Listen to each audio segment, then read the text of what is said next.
کہ 3 دوست تھے سفر میں، تو ایک آگے بڑھ گیا اور منزل پر پہنچ گیا، اللہ کے نبی۔ پھر دوسرا چلا اور وہ منزل پر پہنچ گیا، ابو بکر۔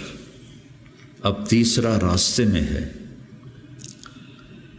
اب مسجد میں داخل ہوئے تو آپ کے ادھر ابو بکر تھے، ادھر عمر تھے رضی اللہ عنہ، سامنے صحابہ بیٹھے تھے۔ آپ نے ان سے فرمایا، دیکھ رہے ہو ہاکذا نحشر یوم القیامہ، میں قیامت کے دن ایسے اٹھوں گا، میرے سیدھے ہاتھ ابو بکر ہوگا، الٹے ہاتھ عمر ہوگا۔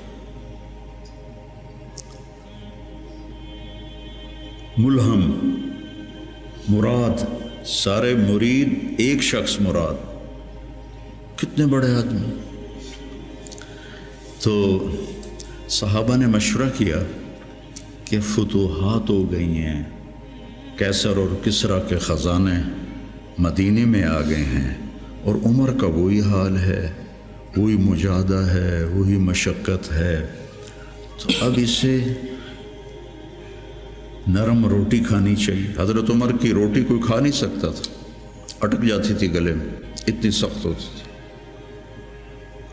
تو انہیں لباس بھی، بڑے بڑے وفود آتے ہیں تو انہیں لباس بھی اچھا پہننا چاہیے، اور کوئی اب خادم رکھ لیں، اتنے غلام ہیں، کوئی خادم اپنی خدمت کے لیے رکھ لیں۔ یہ کون مشورہ کر رہے ہیں؟ زبیر بن عوام، طلحہ بن عبید اللہ، سعد بن ابی وقاص، عبد الرحمن بن عوف، علی بن ابی طالب، ابو عبیدہ بن جراح۔ 6 اصحاب عشرات المبشرہ میں سے 6 آدمی یہ مشورہ کر رہے ہیں۔ حضرت علی نے کہا، مانے گا نہیں، جو تم مرضی کر لو۔ حضرت علی نے کہا نہیں مانے گا، کہا نہیں، ہم انشاءاللہ منوائیں گے، ہم خود نہیں جاتے، ہم حضرت عائشہ کو بھیجتے اور حضرت حفصہ کو بھیجتے، دونوں امہات المومنین ہیں اور ایک بیٹی ہے، تو ان کی ضرور مانیں گے۔ تو یہ دونوں تشریف لائیں اور متکلم بنی حضرت عائشہ، کامر المومنین، آج آپ سے ایک بات کرنی ہے۔ کہنے لگے کہو۔ کہنے لگے اللہ کے رسول کے دور میں نہ دنیا آئی، نہ اللہ کے نبی نے دنیا کا ارادہ کیا، تو وہ مشقت میں گزر گئے۔ میرے باپ ابو بکر کے دور میں دنیا کی فتوحات نہ آئیں، نہ انہوں نے ارادہ کیا، وہ بھی گزر گئے۔ اب اللہ نے آپ کے لیے دنیا مسخر کر دی ہے، اور لہر بہر ہے، اور آپ کا وہی حال ہے۔ آپ کچھ نرمی کریں۔ وہ جو پچھلی باتیں انہوں نے کہیں، غلام رکھیں، اچھے کپڑے پہنیں، بڑے بڑے وفد آتے ہیں، نرم کھانا کھائیں، نرم بستر استعمال کریں۔ اور عمر کا رنگ بدلنا شروع ہو گیا۔ تو حضرت حفصہ دیکھ رہی تھے، بے ابا گیا چھت نال، تو جب حضرت عائشہ خاموش ہوئی تو کہنے لگے، یہ بتاؤ تمہیں یہ کس نے بھیجا ہے؟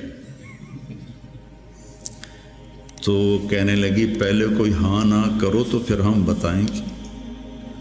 کہنے لگے، اگر مجھے پتہ چل جائے نا کہ تمہیں کس نے بھیجا تو میں مار مار مار کے ان کے چہرے لہو لہان کر دوں۔ پھر فرمانے لگے، حفصہ تو گھر والی ہے نا، یہ بتا، کبھی اللہ کے نبی نے 2 ٹائم کھانا کھایا؟ زندگی میں کبھی 2 وقت کھانا کھایا؟ وہ کہنے لگی نہیں۔ فرمانے لگے، صبح کھاتے تھے تو شام نہیں کھاتے تھے، شام کو کھاتے تھے تو صبح نہیں کھاتے تھے، کہ جی اللہم نعم۔ ایک دفعہ تو نے ایک چھوٹے سے میز پر کھانا رکھ کے دیا تھا، تمہیں یاد ہے؟ تو اللہ کے نبی نے اٹھا کے زمین پہ رکھ لیا تھا اور کہا تھا، آکل کما یاکل العبد، کہ جی اللہم نعم۔ تمہیں یاد ہے اللہ کے نبی کا ایک ہی جوڑا ہوتا تھا اور اسے وہ خود دھوتے تھے، اور بعض اوقات وہ خشک نہیں ہوتا تھا اور بلال آ جاتے، یا رسول اللہ الصلاۃ، تو آپ کہتے ابھی میرے کپڑے خشک نہیں ہوئے، یہاں تک کہ نماز تاخیر ہو جاتی تھی اور آپ وہ خشک ہو کر اس کو پہن کے جا کے نماز پڑھاتے تھے۔ اور یہ بھی تمہیں یاد ہو، وہ کہنے لگی اللہم نعم، کہ یہ بھی تمہیں یاد ہوگا کہ ایک دن وہ جوڑا بھی نہیں تھا تو آپ نے پڑوسن سے چادر مانگی تھی جس کو لپیٹ کر جا کے نماز پڑھائی تھی، یاد ہے؟ کہنے لگی اللہم نعم۔ کہا نبی کا بستر کیسا تھا تیرے گھر میں؟ کہا ایک ٹاٹ تھا، اس کو میں دوہرا کر کے بچھا دیتی تھی رات کو۔ تو حضرت عمر کہنے لگے ایک رات تو نے اس کی 4 تہیں لگا دی، تو صبح اللہ کے نبی نے کہا حفصہ میرا بستر تبدیل کر دیا ہے؟ کہ نہیں یا رسول اللہ وہی ہے، بس 2 کی 4 تہ لگا دی۔ کہا اس کو دوبارہ ویسے کر دے، مجھے رات کو اٹھنے میں مشکل پیش آئی اس کی نرمی کی وجہ سے، یاد ہے؟ کہنے لگی اللہم نعم۔ تو فرمایا اللہ کے نبی نے کبھی 2 سالن کٹھے کھائے؟ اللہ کے نبی نے کبھی 2 سالن کٹھے کھائے؟ کہنے لگی نہیں، کوئی نہیں کھائے۔ تو حضرت عمر رونے لگے، فرمایا کہ جنہوں نے تمہیں بھیجا ہے نا انہیں جا کر کہو کہ 3 دوست تھے سفر میں، تو ایک آگے بڑھ گیا اور منزل پر پہنچ گیا اللہ کے نبی، پھر دوسرا چلا اور وہ منزل پر پہنچ گیا ابو بکر، اب تیسرا راستے میں ہے، ان کے راستے پر رہے گا تو پہنچے گا ورنہ بھٹک جائے گا۔ والذی نفسی بیدہ، اس رب کی قسم جس کے قبضے میں میری جان ہے، میں اپنے آپ کو اسی حال پہ رکھوں گا حتی تلحق روحی باللہ، یہاں تک کہ میں اپنے رب کے ساتھ جا کے مل جاؤں۔ جن کو اپنی ذات کی طرف نبی کی محنت متوجہ کرتی، تحریکیں اوروں کی طرف متوجہ کرتی، اور انبیاء کی محنت یا قوم اعبدوا اللہ ما لکم من الہ غیر، یا قوم انی لکم نذیر مبین ان اعبدوا اللہ واتقوہ واطیعون انی لکم نذیر مبین انی لکم ناصح امین۔ اور جب خنجر لگ گیا اور پتہ چل گیا کہ بچنا ممکن نہیں ہے، تو اپنے بیٹے کو بلایا عبداللہ بن عمر، فرمانے لگے جاؤ عائشہ کے پاس اور ان سے کہو کہ عمر اپنے ساتھیوں کے ساتھ دفن کی اجازت چاہتا ہے، اور امیر المومنین نہ کہنا، عمر کہنا، چونکہ اب میں امیر المومنین نہیں ہوں۔ اگر وہ اجازت دیں تو مجھے وہاں دفن کر دینا، ورنہ مجھے عام قبرستان میں لے جا۔ عبداللہ بن عمر رضی اللہ تعالیٰ عنہ تشریف لے گئے تو عائشہ رضی اللہ عنہ بیٹھی رو رہی تھی، تو انہوں نے عرض کی اماں جان میرا باپ عمر بن خطاب اپنے ساتھیوں کا قرب چاہتا ہے۔ تو حضرت عائشہ رضی اللہ عنہ نے روتے ہوئے کہا یہ جگہ تو میں نے اپنے لیے رکھی تھی، لیکن اگر عمر طلبگار ہے تو مرحباً بعمر۔ واپس آئے، کہا ابا جان ابشر قد اذنت، اجازت ہو گئی۔ کہ بیٹا ممکن ہے میرے شرم میں کہا ہو، جب میں مر جاؤں پھر دوبارہ میرا جنازہ لے جانا اور باہر رکھ دینا، اور پھر ایک دفعہ دوبارہ پوچھنا، اگر اس وقت اجازت ملے پھر مجھے اندر لے جانا۔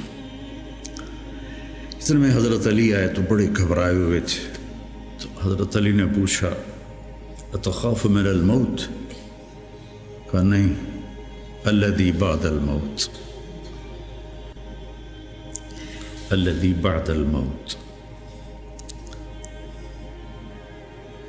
جس ہستی نے 22 لاکھ مربع میل میں اسلام پھیلایا،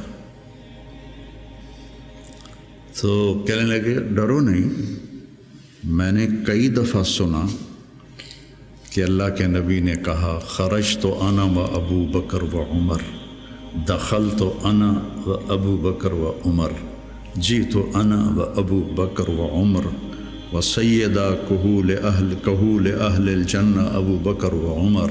کہ میں نے کئی دفعہ سنا، حضرت حسن بھی ساتھ، تو کہنے لگے قیامت کے دن گواہی دو گے میری؟ کہ میں بھی دوں گا، حسن بھی دے گا، میں بھی دوں گا، حسن بھی دے گا۔ تو حضرت علی چلے گئے، تو موت کی آہٹ محسوس کی، تو عبداللہ بن عمر نے گود میں سر رکھا ہوا تھا، کہنے لگے عبداللہ میرا سر زمین پر ڈال دے۔ انہوں نے پنڈلی پہ رکھ لیا، وائے حق، سنتے نہیں ہو میں نے کیا کہا، مجھے زمین پہ ڈال دیا۔ انہوں نے سر زمین پہ رکھ دیا، تو اپنا چہرہ زمین ایسے رگڑنا شروع کیا، ایسے ویل لک یا عمر ان لم یغفر لک ربک، یہ کہنا شروع کیا، ویل لک یا عمر ان لم یغفر لک ربک، ویل لک یا عمر، ویل لک ولامک یا عمر ان لم یغفر لک ربک۔ یہ کہتے کہتے جان نکل گئی، اور لوگ اکٹھے ہوئے، تو حضرت عبداللہ ابن عباس کہتے ہیں کہ کسی نے میرے کندھے پہ ہاتھ رکھا، تو میں نے مڑ کے دیکھا تو علی تھے، رو رہے تھے، کہہ رہے تھے کہ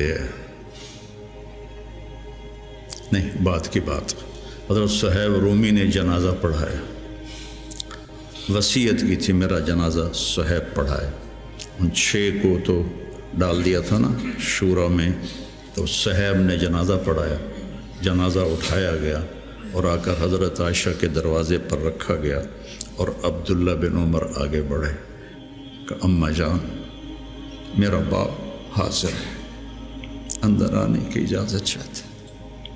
تو عائشہ رضی اللہ عنہا نے اپنی چادر اٹھائی اور اپنے آپ کو ڈھانپا اور باہر نکل گئی، مرحبا بعمر۔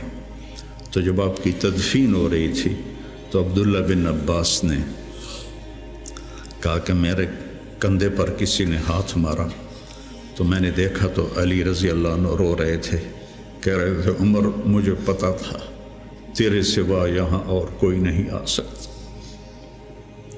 تیرے سوا یہاں اور کوئی نہیں آ سکتا، مجھے پتا تھا تو یہیں آئے گا۔ علم کا یہ منتہا ہے، اس کو اگر ہم اپنے آپ ذات کو بیچ میں سے نکال دیں گے تو ہم گرنا شروع ہو جائیں گے۔ تجھے کیوں فکر ہے اے گل دلے صد چاک بلبل کی، تو اپنے پیرہن کے چاک تو پہلے رفو کر لے۔ عائشہ رضی اللہ عنہ موت کی سکرات میں تھی، تو عبداللہ ابن عباس رضی اللہ عنہ نے آنے کی اجازت چاہی، تو جنگ جمل کے بعد سے بول چال بند تھی، کیونکہ عبداللہ ابن عباس حضرت علی کی طرف سے لڑے تھے باقاعدہ، تو آپ کے پاس عبداللہ بن زبیر اور مسور بن مخرمہ رضی اللہ عنہ بیٹھے ہوئے تھے، تو حضرت عائشہ رضی اللہ عنہ خاموش ہو گئیں، اتنا اثر تھا اس بات کا۔ تو ان کا حبر الامہ ہے اور ابن عم الرسول ہیں، اجازت دے دیں۔ تو حضرت عائشہ روئے جا رہی تھی اور ان کی بڑی چادر آنسوں سے بھیگ چکی تھی، ساری چادر۔ جب وہ آئے تو کہنے لگے اماں جان آپ کیوں رو رہی ہیں؟ آپ کے اور نبی کی ملاقات میں صرف اتنی دیر ہے کہ یہ جان نکلے اور آپ اللہ کے رسول کے پاس پہنچ جائیں۔ کہنے لگے عبداللہ مجھے دھوکہ نہ دے، کاش میری ماں نے مجھے جنا ہی نہ ہوتا، مجھے بہلاوا نہ دے، مجھے دھوکہ نہ دے۔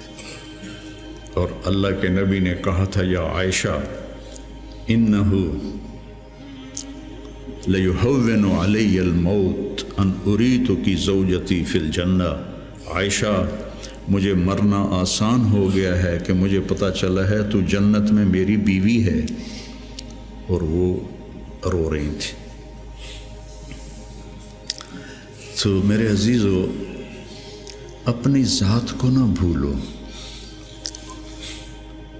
اپنی ذات کو سامنے رکھو گے تو آپ ترقی کرو گے، اپنی ذات کو بھلا دو گے اور عیب پکڑتے پکڑتے، کمیاں پکڑتے پکڑتے آپ کو اپنا آپ بھول جائے گا۔